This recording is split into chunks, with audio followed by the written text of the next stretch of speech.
A very warm welcome to everyone present here.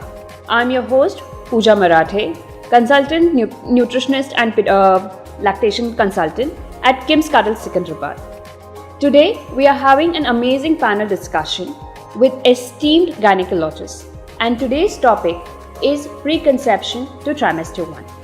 Well, KIEL brings you the patient education series where we are trying to educate our patients with your questions answered by the extreme amazing doctors who are in our team. Joining with me is Dr. Madhavi, Dr. Srijana, Dr. Shamala and Dr. Nikila. And understanding that preconception is very important for couples who are trying to enter into parenthood and trying to seek the blessings of their loved ones. Understanding why this is important, we would like to begin with our discussion today. Dr. Madhavi, we welcome you to this panel. I would like to ask you, how are you doing today? Hello everyone. I'm Dr. M. Madhavi, consultant obstetrician, gynecologist and laparoscopic surgeon at KIEL Secunderabad. I have experience of about 20-22 years in my subject, and I welcome you all to this wonderful session.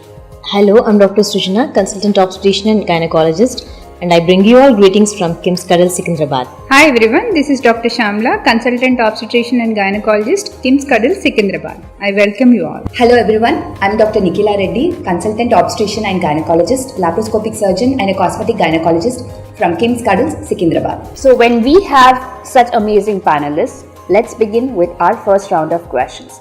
Dr. Madhavi, I would like to ask you, why is preconception important and how to deal with it in a healthy way? Can you share your views, please? Preconception health is very, very important. That is to reduce the morbidity, mortality in mothers and to have a good pregnancy outcome. At the outset, first thing we need to understand the maternal health is optimum, including her weight, her blood pressure, her hemoglobin. These are few parameters by which we understand the mother is ready to take up the pregnancy, and we need to counsel her that is she ready for the pregnancy or is the pregnancy really intended, so that the outcome and the risk assessment as per the family history and depending on her present health condition, we need to understand what will be her pregnancy outcome so that she gives birth to a healthy fetus. Now in that case, we need to counsel them about the importance of the folic acid, which has to be taken before they start planning, and something about the diet and the lifestyle. Thank you, Dr. Madhavi, for sharing your views. Dr. Srijana, I would like to ask you, how does lifestyle promote into a healthy preconception? Can you share your views on this? Yes, thank you, Pooja. In today's time and age, we all recognize the importance of lifestyle on our health, more so in case of fertility. So, a well-balanced diet, adequate sleep and optimal exercise are really three important factors to boost fertility in couples who are intending to get pregnant. So, when it comes to well-balanced diet, a complex carbohydrate diet including whole grains and also adequate amount of protein coming from the either eggs, lean meat or fish, and also it's important to add good amount of plant protein which comes from pulses and beans. It's important to avoid trans fats which are coming from processed food, baked food and fried food, and also basically it's having a vitamin and antioxidant rich diet coming from fruits, vegetables and whole grains, and these are rich in vitamins like folic acid and minerals like zinc, which boost fertility in both men and women. Also, sleep quality is really important. Getting good quality sleep of 7 to 8 hours boosts fertility, and optimal exercise and maintaining healthy weight is also an important factor, since being underweight or overweight can hamper the chances of the pregnancy in couples intending to get pregnant soon. Thank you for sharing your views on this. Dr. Shamala, many patients, they ask that does menstruation cycle impact on preconception? So what is your views on this? Thank you, Pooja. So this is a very important topic when it comes to planning for a pregnancy, that is a preconception. When it comes to the preconceptional counseling, basically what is a menstrual cycle? Most of the couple, they come to us and they are under the false impression that a woman who is getting a cycle of 28 to 30 days is the only one who is going to ovulate and is the only one who is going to get pregnant. But this is a very false notion. As per the physiology, any cycle which is lasting from 21 days to 35 days is also a normal cycle.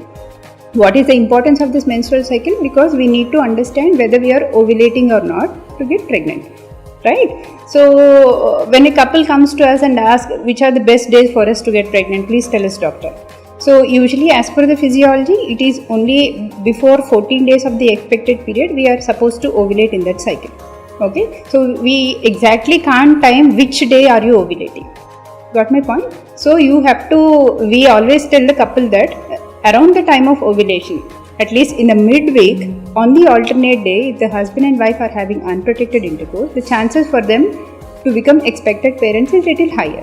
That also, we just tell them that at least 1 year you have to keep trying on those fertile periods, which is when we have to label you as having some problem, which is when we have to investigate that is there any problem with the woman, is there any problem with the girl, with the men. So for all the couple who are planning to get pregnant, just take these words and you don't just be under the dilemma that if you have a regular cycle on a 28 day only you are going to conceive. Okay, hope this video will be going to help you in planning your pregnancy. Thank you. Thank you, Dr. Shamla. Dr. Nikila, coming to you. Do you feel that promoting a good and healthy lifestyle will definitely help in preconception and early conceiving? Yes, definitely, because lifestyle is very essential. So, apart from getting all these tests done and taking folic acid 3 months prior to a pregnancy, these are the scientific part of it. But being physically fit, mentally fit and financially fit is most important. So it is very important to concentrate on the physical fitness. As we ask obese women to lose their weight before becoming pregnant, because they tend to gain at least 10 to 12 kgs during pregnancy. So adopting a healthy diet and doing regular exercises, managing mental stress, avoiding harmful substances like smoking, alcohol and tobacco enhances fertility. Not only this, having adequate sleep and healthy weight management contributes to the hormonal balance, which is very crucial for fertility. And this is for both the partners. It is very important always to have a communicating environment, and it is important to have a mutual understanding, which is very essential. And at the end, it is important to discuss with your doctor about your chronic health problems like hypertension, diabetes, epilepsy and tuberculosis, etc., so that we can give you a better advice to have a successful and a healthy pregnancy. Thank you. Thank you, Dr. Nikila, for sharing your views. Coming to you, Dr. Madhavi, can you just help us around to understand what are the early signs of pregnancy in the first trimester? Yeah, as soon as the female becomes pregnant, in that situation, the regular cycles which she's been getting, she will miss her period. That is the first and foremost. Apart from that, she may experience nausea and few bouts of vomiting. At the same time, she may have some sort of breast tenderness, and there will be definitely loss of appetite, little weakness. So these are the changes which she faces, and sometimes there might be a few things which she was liking before, she may not like it now, and there would be some distaste in her choices. So these are the common symptoms which she comes across. This is more common for the low risk pregnancy. Yes, of course, in high risk pregnancies, apart from missing the period, there could be again after the confirmation of the pregnancy, she may have a bout of bleeding, as to it can be just a spotting, or a little more of the bleeding can happen after her beta HCG is confirmed. And apart from that, she may experience some sort of lower abdominal pain, and for this we need to further evaluate as to whether the pregnancy is intrauterine and what is the level of the beta HCG, how is it rising. So these are some of the confirmatory tests which we do after her urine test for pregnancy is confirmed.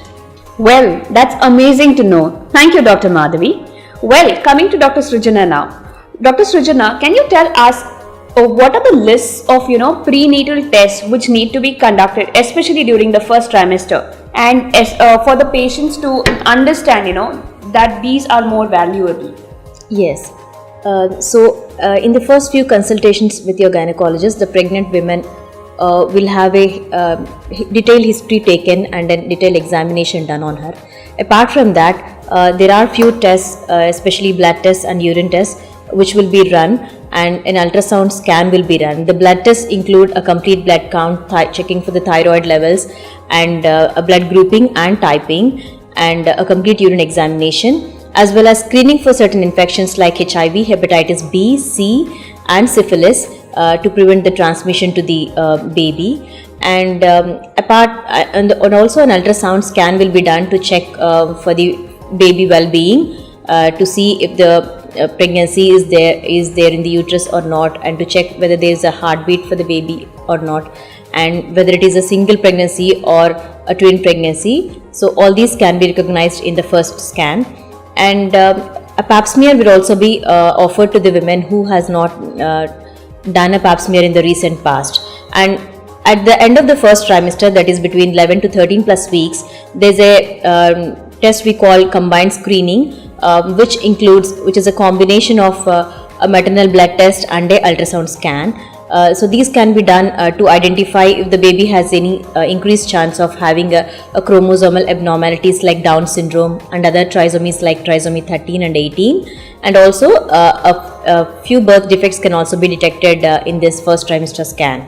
So thank you, Dr. Srijana. Well, this was an elaborative list about understanding what are the tests to be performed. Now coming to Dr. Shamala, who is going to talk about the prenatal vitamins, the list that she is going to give us on which medications are needed for the first trimester. Well, this is not going to be a very big list. In the first trimester, as per the recommendation, the most important vitamin which we give is folic acid. As you all know, the fetus starts growing, the most important organogenesis is in the first trimester. What is exactly first trimester? The woman, when she conceives till 12 weeks of pregnancy, at least 3 completed months is the most important period for the organogenesis of the baby. What is the most important vitamin which plays an important role in the brain and nervous system development of the baby, which is a folic acid, which is why all the universal recommendations, they say every woman getting pregnant has to take folic acid till at least 12 weeks of pregnancy. And what about preconception? Nowadays, preconceptional counseling has become very important. It is all the more important in patients who are slightly obese, like the BMI is more than 30. And if the woman has a previous history of a baby affected with neural tube defects, like anencephaly, any kind of spinal defects, these kind of babies. And a woman who is already type 2 diabetes, if she is suffering from a diabetes and planning for a pregnancy. These are the women who are supposed to take folic acid before conception itself. It is always recommended for them to start 5 mg of folic acid 3 months prior to conception, continue at least till 12 weeks of pregnancy. And one more important patient is the patient known with epilepsy. Epilepsy is fits. A person with a history of fits who is on anti-epileptic drugs, they are prone to have folic acid deficiency in pregnancy, and there is slightly increased risk of these neural tube defects in the baby, which is why those patients are also advised to take folic acid 3 months prior to conception till the end of the pregnancy. And second most important vitamin which we suggest these days is vitamin D. Because of lack of exposure to the sun and slightly obese individuals, they are more prone to have vitamin D deficiency in pregnancy. As you all know, vitamin D is very important for the absorption of calcium from the food we take. So which is why we recommend to take vitamin D from the start of the pregnancy. Rest of the vitamins, there are several vitamins, but all of them are not recommended for each and every patient in pregnancy. Any specific deficiencies if they have, as per their symptoms, we recommend to take those vitamins. Okay, thank you. Thank you so much, Dr. Shamala. Dr. Nikila, coming to you and help us understand, how does emotional well-being of a person help to impact during the preconception and the first trimester? I would like to know your views on this. Yeah, definitely, Pooja.